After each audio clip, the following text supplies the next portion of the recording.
Okay, so the house is empty, which would seem like a great time to do one of these videos. Of course, immediately some workmen about 200 yards away start hammering the street with sufficient noise, not only to get the jackhammer through the double glazing, but to also allow me to hear their conversation.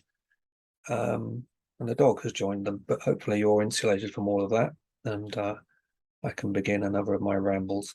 I'm going to be talking about all of this AI art that's hitting the internet. And of course, I have various interests here because I was a research scientist in AI topics for 20 years or so. And yeah, I am using some of these artworks on my blog and a competition, as you'll see, and it's just an area of general interest to me.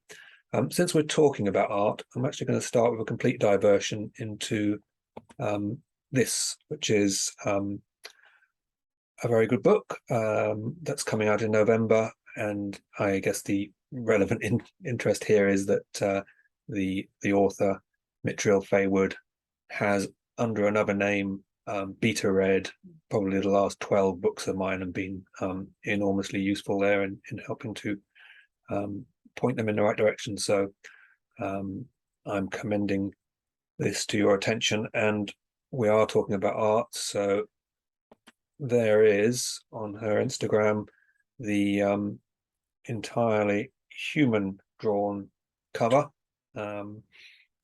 which took someone very skilled an awful amount of time, but there was a lot of interaction that I was privy to between the author and the artist, iterating around own ideas, and that's something that the AI art that we're going to discuss now is not currently capable of doing, but who knows.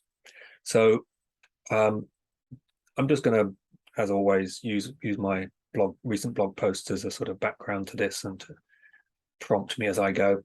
And I'm going to start with a very shallow dip into what neural networks are, because the neural networks are the engines behind these particular artificial intelligences that are producing all this artwork to order. That will be very non-technical, but you can always skip forward to the bit where I get back to the art. And that's an option on the blog post as well. I encourage people to just scroll down past this stuff about neural networks if you're really not interested, but it's non-technical. It's just a top level chat about it. And I've opened there with an image of a neural network produced by a neural network. So Midjourney is, like there's a whole bunch of these applications now where you can type in whatever you like and it will produce an image or a set of images, which are its best attempts at making that into a picture for you. So I just typed in neural network, and here is one of the things that it produced. So if you like, that can be imagined as a self-portrait. And that has a very vaguely sort of brain-shaped thing to it, which brings us into our first point, that a neural network is in some senses modeled on the workings of our own brain. I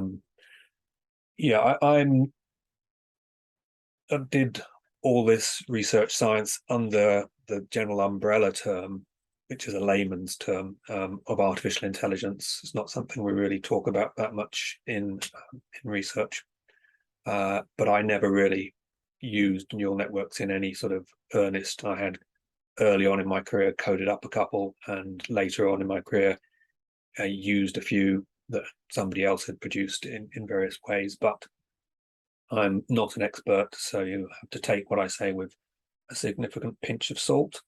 And neural networks are a sort of general purpose tool, and like a hammer, they can be very useful in many different applications. They're extremely useful in banging nails in, but you can also use them in all sorts of different places.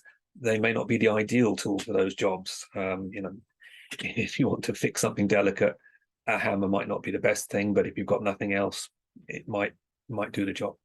So the reason I didn't do a lot of work with neural networks is that if you're dealing with a problem you understand and you're able to condense that understanding into a piece of mathematics, the neural network doesn't really give you a place to put that understanding to work.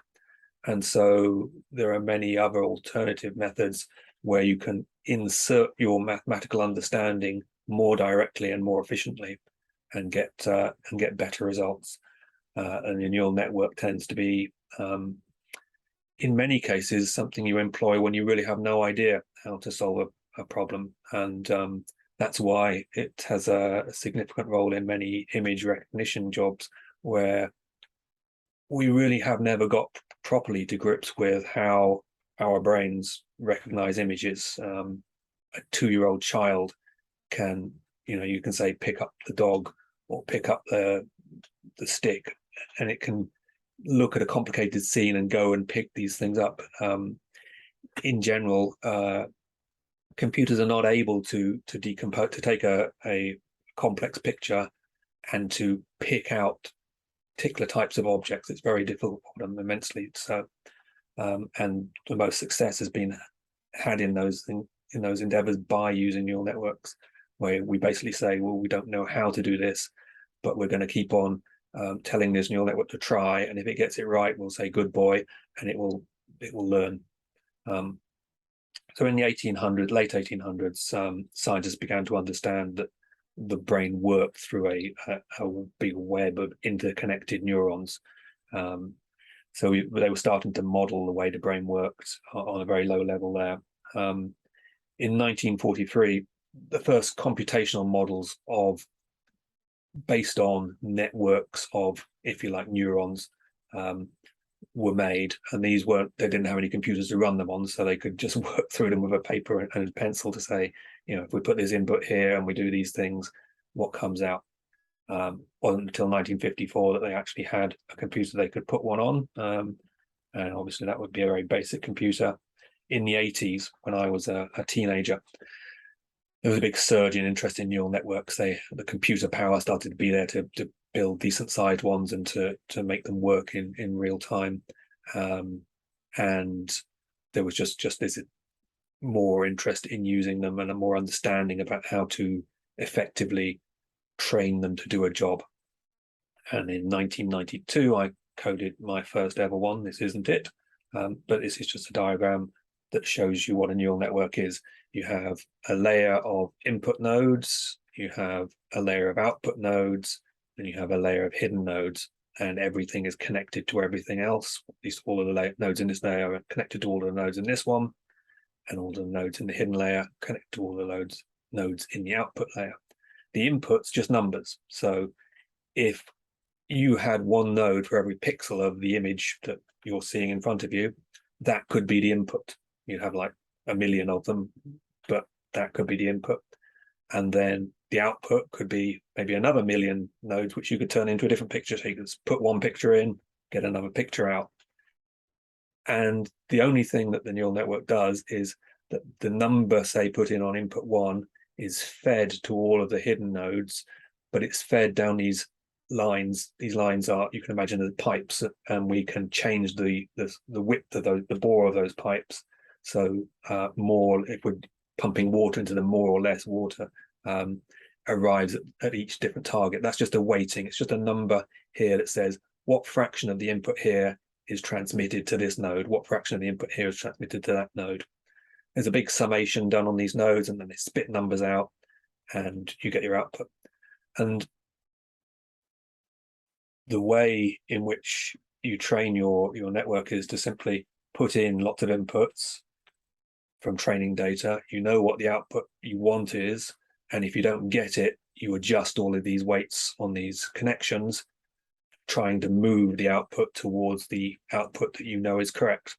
And there's a process by which, if you keep on doing that, you get better and better at doing it, and eventually you then put an input in that it's never seen before, and lo and behold, the output is the output you want. So you might have a whole bunch of, say, pictures containing dogs and cats, and you might reduce the output to just be 2 nodes, and you say that one node, of course, is saying it's a dog, and one node, of course, is saying it's a cat. So you train it up with loads of these pictures, and every time it gets it wrong, you adjust the weightings and hope towards making it correct, and you just keep on doing that and that and that, and it gets better and better. And then in the end, you then show it a picture of a dog or a cat that's never seen before, and it's turns out it gives you a yes or no, a dog or a cat.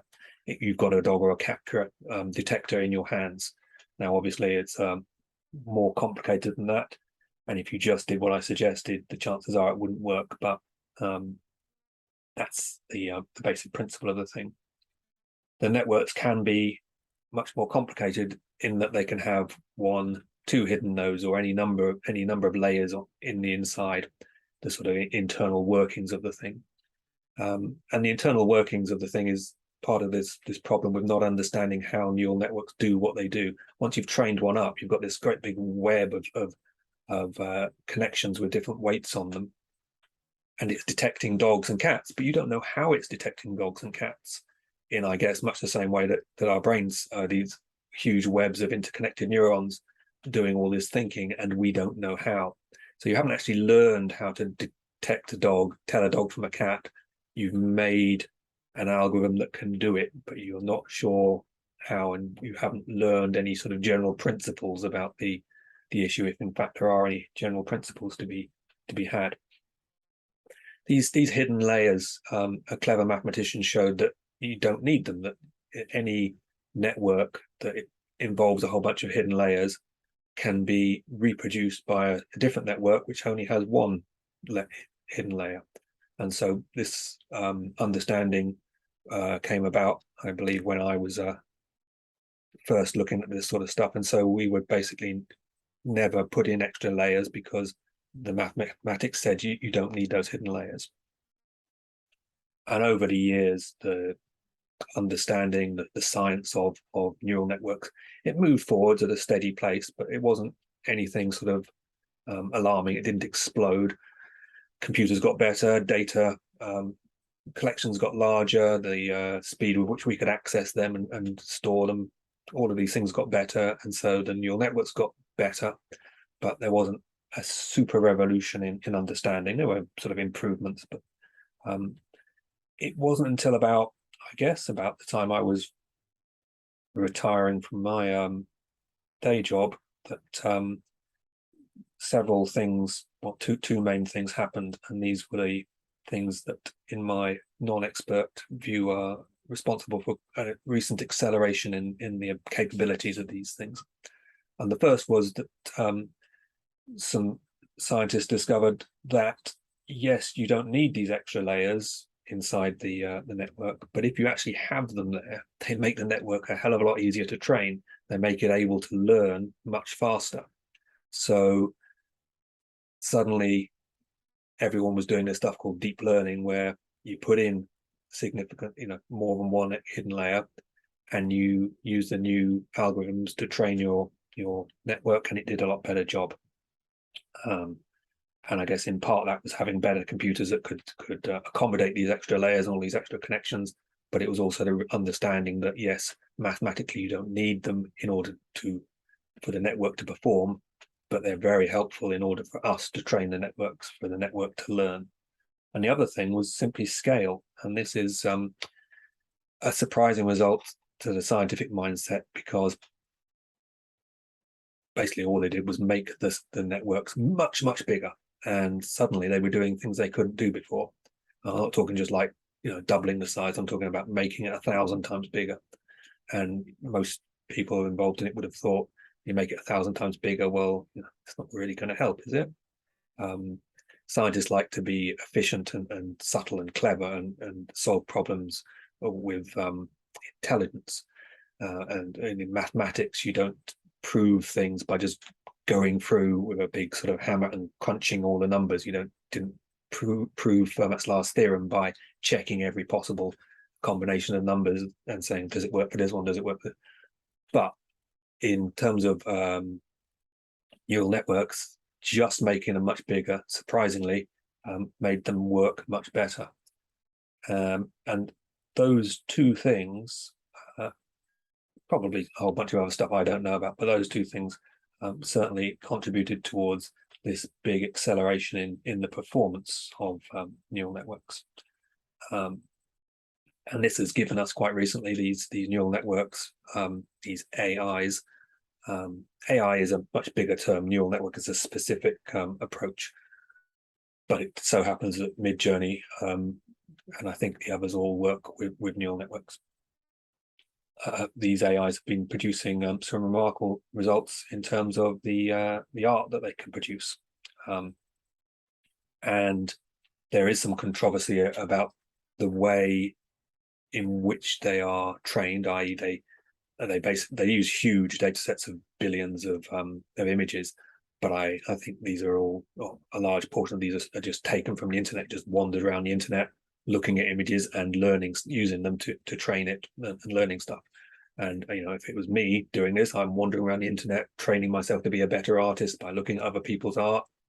I don't think anyone would have any complaints, but it can be certainly unnerving to discover that this algorithm has been looking at your artwork and can now reproduce to some level of fidelity your style.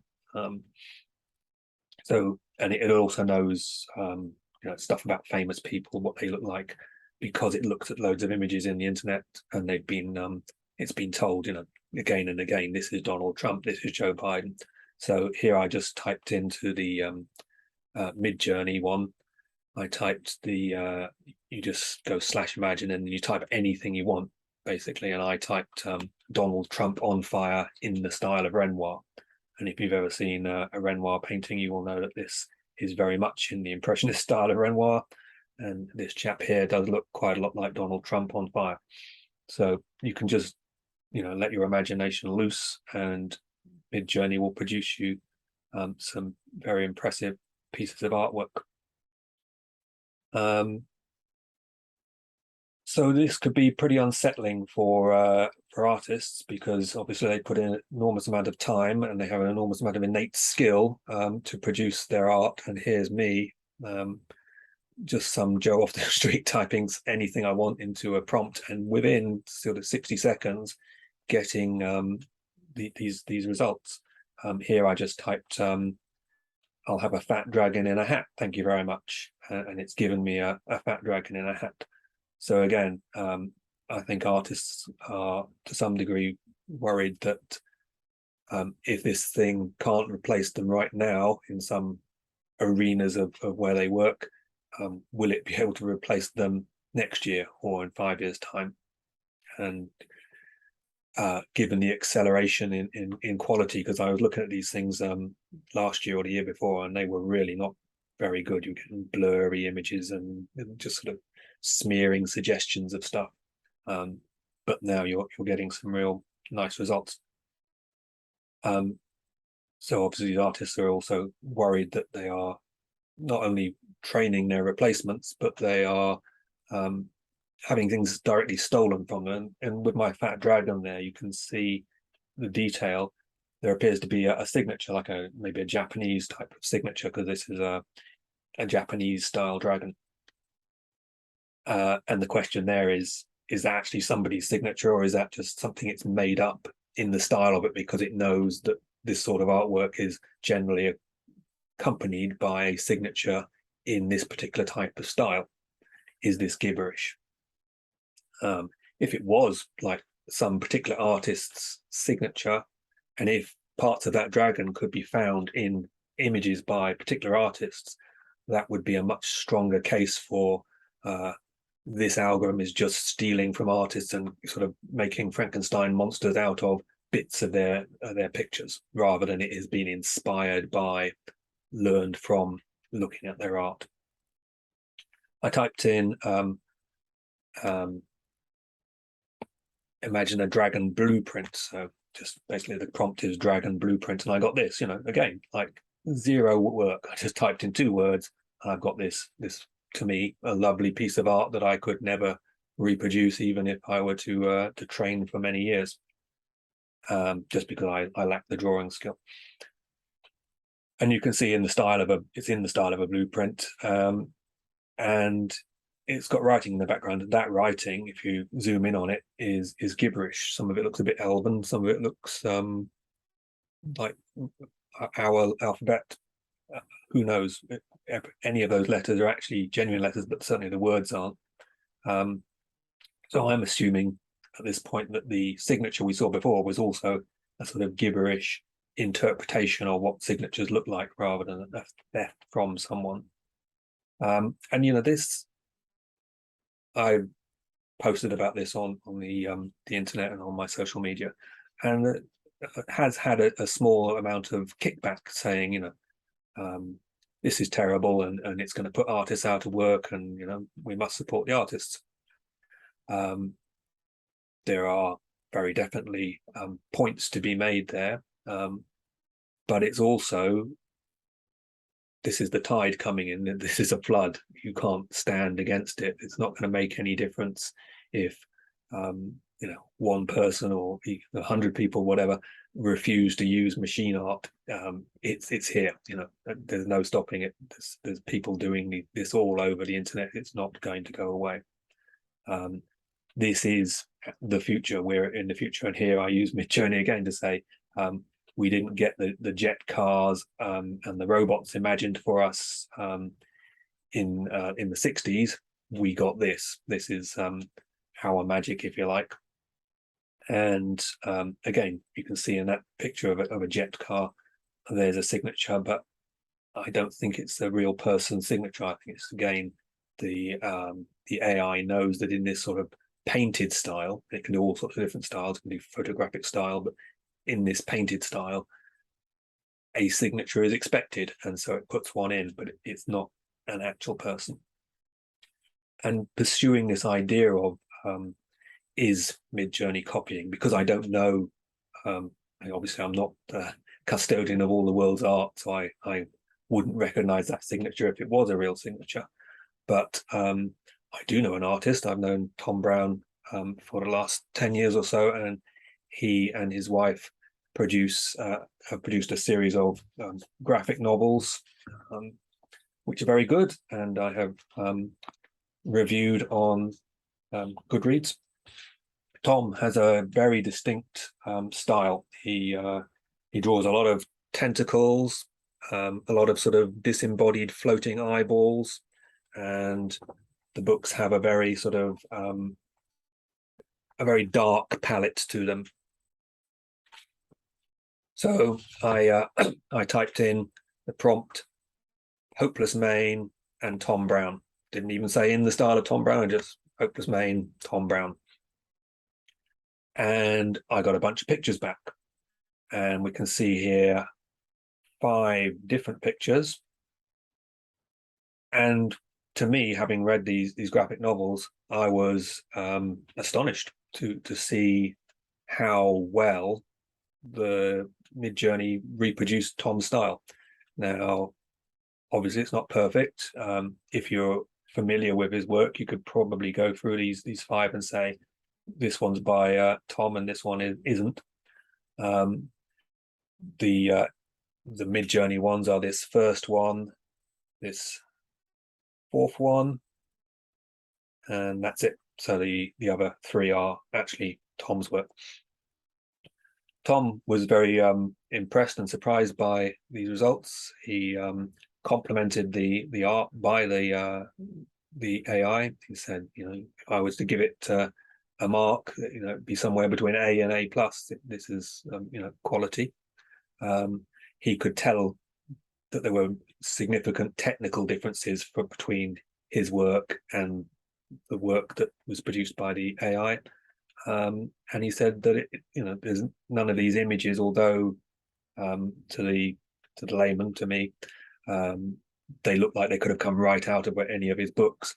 None of these images, he says, are copied from him. There's nothing that is close to those. You can't point at any part of it and say it's been lifted. It's just a sort of like an homage to the style. It's clearly gone out, looked at what it can find under Hopeless Maine and Tom Brown, and then said, oh yeah, he's using these palettes in this style, and I will produce something of a similar order. And that's what it's done. I'm hoping to get a bit more feedback from Tom when he's sort of lined up his thoughts on this, and I'll add that into my blog. So the bottom line is Am I going to, I mean, I think everyone will be using this in very quick order. Am I going to populate my blog with this sort of AI art? Am I going to do these sorts of, when I talk about a jet car, am I going to produce a picture of a jet car? Absolutely, I am. Is anyone missing out on it? No, because in the old days, I wouldn't have said, what I must do is go out and pay an artist to produce this. I just wouldn't have had it, because the the cost involved and the time involved are just both too high for something that's just a blog post. It's not going to ever be worth my while investing in that sort of art, and I never have. So nobody is losing out on that. Will book covers be produced by artificial intelligence art algorithms? The answer, I predict, is definitely yes, and that really will take money out of the pockets of artists, because obviously that's something that say publishers pay for, but publishers like to save money. Publishers will use stock art on the front of books whenever they can, rather than pay an artist to produce bespoke work that fits the cover. They'll just say, oh, this is a book with an assassin in. Let's trawl through some stock art and see if we can find a hooded man who looks like an assassin who would fit. The very large books which have high advances and lots of money put behind them, they'll get they'll get their covers drawn from them for them specifically. But many books you see in the shelves, fantasy books, have stock art because the publisher wants to save the money. If the publisher can get an AI to produce something of high quality, then they're going to do that, and there's just no dispute about that. I feel bad for the artists. It's going to be an upheaval. There's going to be a recalibration required. But then, when photography came along, artists at that time were saying, "Oh my God, it's all over." Some of them were. They've worked a lifetime to produce the skills required to make something as realistic as possible, and suddenly any old idiot can come along with a box and click, and they've got the actual thing as real as possible. And yet art didn't die, and people didn't stop painting and drawing pictures of people, real or imagined. It was an adjustment, and there will be an adjustment here. Where it's going to end, I don't know.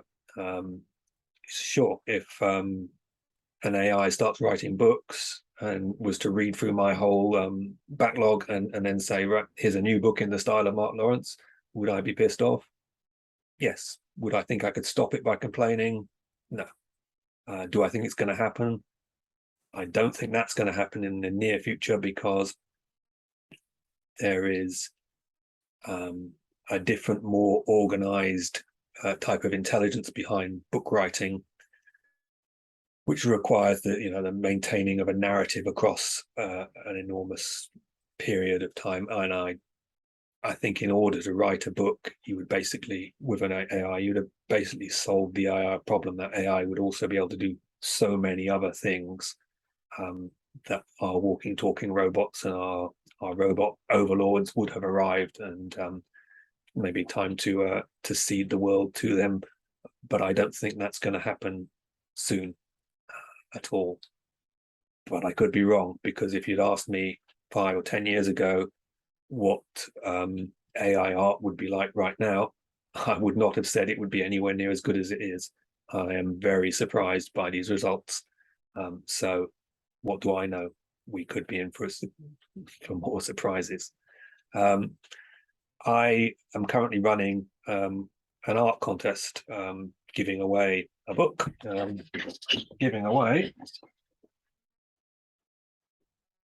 a hardbacked UK first edition of Emperor of Thorns. So just pull that curtain across and stop the glare, maybe. Which is signed in 2013, when my signature actually had some recognizable letters in it, rather than being sort of just a sort of squiggle that it is now, almost a flat line. Anyway, this art contest, I've run many art contests in the past. It's always hard to get people to join in because most people are not very good at art, and it takes an awful lot of effort to produce these images. So I normally get a handful, and then as soon as somebody who really is good at art comes along and puts a really spectacular one down, everyone else stops joining in because they say, "Oh, I'm not going to win because this is so good, and I'm not nearly that good." But still, they were all great fun, and I'm not going to stop doing them. But this art contest I'm running right now is for people using AI. It seems unfair to ask people not using AI to compete with them because the amount of effort these people have put in is, generally speaking, very small. So I'm just going to show you some of the entries to that. Up at the top, I've got my fat dragon, and also this one here that I did, which is it going to show me? Yes, I just typed in one of the quotes that's very popular of mine on Goodreads. There's something brittle in me that will break before it bends, and this is what Midjourney gave me, which is an atmospheric image that contains elements of that line. It's got the brittleness in the way the things are fracturing, and the breaking in the way that the stuff is falling on the floor. I like it. This is the sort of thing you can do. But the contest is not for that. The contest is to use the AIs to produce images of characters from my books, and there are lots of them. Let's just quickly scroll through them. There's 42 of them, so I'm not going to spend any length of time talking about them. But you can see the quality behind these. There's Snorri. There's a Jorg. There's a dead king. And there's Gog. This is supposed to be a battle between me and Joe Abercrombie. I'll just skip down to a couple that I was particularly impressed by. Not saying that the rest of these are not good. It's nice to see some Book of the Ice work there. That's Yaz with the Watcher's eyes floating around her. That's a nice one of Jorg. But the one that has significantly impressed me is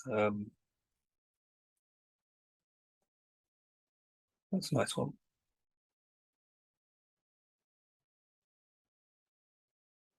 Some of these, there's different AIs at work here, and some of them are better than others. I think Midjourney is one of the best ones. It's Jalan Kendreth.